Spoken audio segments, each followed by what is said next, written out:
Um, so again, I don't know what number I'm just warning here.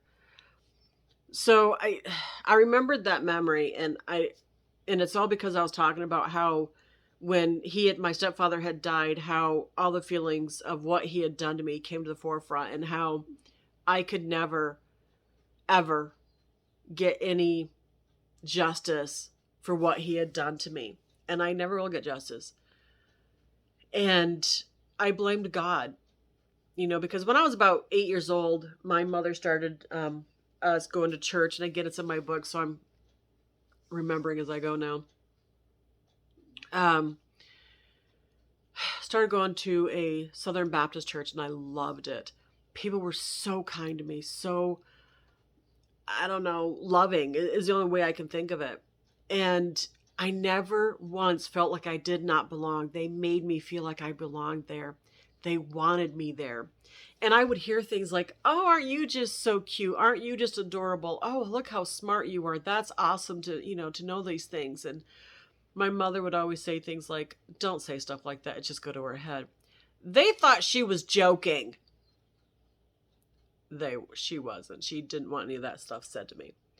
Anyway, so I had religion growing up. I was Jehovah's Witness with my dad, Baptist with my birth mother. When my dad left, I started visiting my grandmother and my uncle, and they were Mormon. So I had that religion. So I had different religions, and I was so mad at God, so mad at him.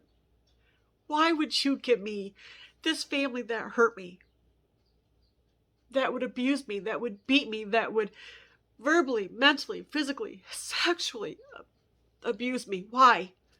I hated God. I hated him because he left me in this family. And I didn't want to go back to church. I didn't want to go back. And so for years, I blamed God.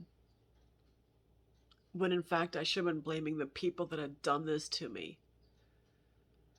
God did not allow what happened to me to happen to me. He allowed people to make their own choices, and they will pay when their time comes to meet him. They will pay. And I have faith in that. Um,